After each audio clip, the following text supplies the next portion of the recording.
पहला सवाल है हमारा, सबसे पहली शुरुआत, कि फुटबॉल यानी सॉकर में जो खिलाड़ी है उस शरीर के किस अंग का उपयोग गेंद को छूने के लिए नहीं कर सकता है।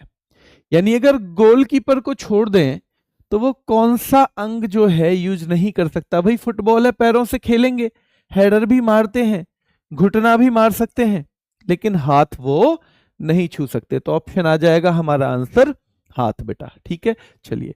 रियो ओलंपिक में भारत ने कुल कितने पदक जीते थे?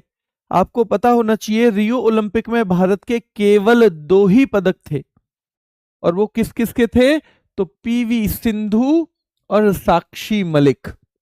बेटा पहला नाम उसमें है पीवी सिंधु और दूसरा नाम है साक्षी मलिक। ठीक है, साक्षी मलिक। तो ये हमारे 2 मेडल थे, एक ब्रॉन्ज और एक कैसा है बेटा? सिल्वर है। ठीक है, एक सिल्वर है। चलिए, तीसरा है, प्रतिस्पर्धात्मक तैराकी में वह कौन सी तैरने की शैली है जिसमें दोनों हाथों को एक साथ वृत्तीय गति में चलाना होता है? सर्कुलर मोशन में वृत्त की तरह चलाते हैं दोनों हाथों को एक साथ। तो बेटा तैराकी में वो क्या बटरफ्लाई माना जाता है? क्या बटरफ्लाई? देखो तो वो तैराकी में क्या माना जाता है? बटरफ्लाई की प्रतियोगिता मानी जाती है। कौन सा भारतीय किशोर 2025 में विश्व चैंपियनशिप यानी 10 मीटर एयर पिस्टल विश्व चैंपियन बन गया, जो व्यक्तिगत विश्व शूटिंग खिताब जीतने वाला तीसरा भारतीय बना है? यानी 2 पहले इंडिविजुअल वर्ल्ड चैंपियन बने हैं शूटिंग में, ये तीसरे व्यक्ति बने हैं, और इन तीसरे व्यक्ति का नाम है सम्राट राणा। इनसे पहले भारत के 2 व्यक्ति अभिनव बिंद्रा और रुद्राक्ष पाटिल बन चुके हैं, तो ये तीसरे व्यक्ति हैं बेटा, याद रखना है। इन्होंने आईएसएसएफ जो वर्ल्ड चैंपियनशिप है, आईएसएसएफ वो संस्था है, जैसे आईसीसी है ना, वैसे ही international shooting sports federation ISSF को बोलते हैं। तो याद रखना है, 10 मीटर एयर पिस्टल में इन्होंने सोने का पदक जीता, गोल्ड मेडल जीता, वर्ल्ड चैंपियन बने पहले इससे अभिनव बिंद्रा और रुद्रांश पाटिल, 2 लोग पहले भी बन चुके हैं। ठीक है, ऐतिहासिक रूप से भारत का सबसे ज्यादा ओलंपिक पदक किस खेल से मिले हैं? तो बताओ जल्दी से, किससे मिले हैं? तो आपको पता होगा हमारे 13 पदक जो हैं, इतने 13, 8 गोल्ड बेटा, 8 गोल्ड, 1 सिल्वर। ठीक है, 1 सिल्वर, और याद रखना है आपको 8 गोल्ड, 1 सिल्वर और 4 ब्रॉन्ज हमें शूटिंग इससे हॉकी से मिल चुके हैं, इससे फील्ड हॉकी से मिले हैं। हम फील्ड हॉकी खेलते हैं, हम आइस हॉकी तो खेलते नहीं है। तो याद रखना है 8 + 1 + 4। एन पासेंट किस में एक विशेष चाल है? तो एन पासेंट बेटा एक चाल होती है, वो होती है शतरंज में। किसमें होती है? शतरंज में। तीरंदाजी में फ्लेचिंग का क्या मतलब है? तो फ्लेचिंग का मतलब होता है कि तीर पे आगे की तरफ थोड़े पंख से लगा देते हैं ताकि वो इधर उधर ना परेशान हो, है ना, इधर उधर ना हिले ज्यादा, वो एक तरीके से जाए, लक्ष्य की तरफ सीधे जाए। तो तीर पर पंख या वेन्स लगाना, याद रखना है, फ्लेचिंग कहलाता है। तीरंदाजी में क्या कहलाता है? फ्लेचिंग कहलाता है।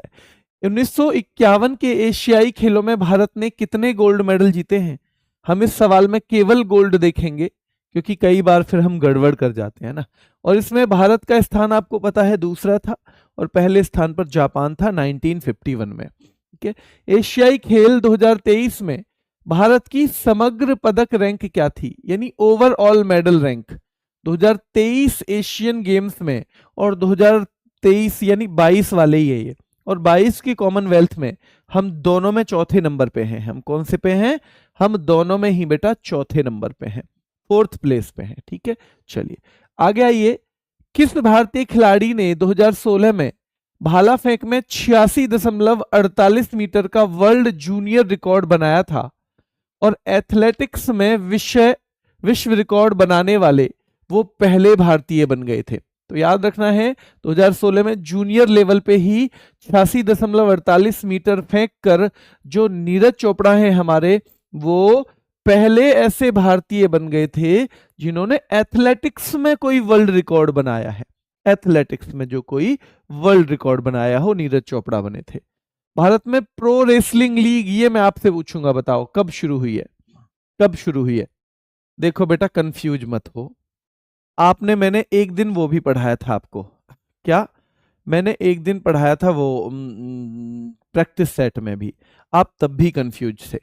देखो कबड्डी वाला 2014 में है, पर रेसलिंग वाला 2015 में। कबड्डी प्रो नाम का मतलब ये नहीं है हम एक ही चीज कर रहे हैं, है ना। प्रो रेसलिंग मतलब कुश्ती, वहां पे कुश्ती नाम था, और तब आपके कमेंट भी देखे थे मैंने।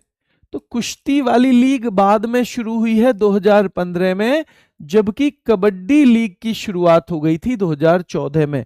आपको इन दोनों का डिफरेंस समझना पड़ेगा। आपके उस वीडियो प्रैक्टिस सेट पे भी कई बच्चों के कमेंट थे, सर आपने गलत किया है। आपको समझना है बेटा, कबड्डी लीग अलग है, कुश्ती लीग अलग है। कबड्डी वाली 2014 में हुई है, आप लोगों को पता है, ठीक है। पर ये कुश्ती लीग जो है, रेसलिंग है, जो पहला खिताब मुंबई गरुड़ा ने जीता था, ये ध्यान रखना है, ये 2015 में ही शुरू हुई है, 15 में ही शुरू हुई है। और इस क्वेश्चन को गलत कराओगे अगर ऐसे आ गया तो। भारत ने बेटा कब अपना पहला ओलंपिक हॉकी गोल्ड मेडल जीता? तो आपको पता है 1928 के एम्स्टर्डम में भारत ने अपना पहला हॉकी का गोल्ड मेडल जीता था। 2010 राष्ट्रमंडल खेलों की मेजबानी, तो याद रखना है भारत में 2 बार एशियन गेम्स भी दिल्ली में हुए और राष्ट्रमंडल खेल भी दिल्ली में ही हुए हैं। इसमें भारत का स्थान कितना था बेटा? कुल मिला के दूसरा था। एक मानक मैराथन दौड़ कितनी लंबी होती है? तो जब मील में पूछे तो 26.2, हाफ मैराथन 13.1 होती है, और अगर किलोमीटर में पूछे तो 42.195 किलोमीटर लंबी ये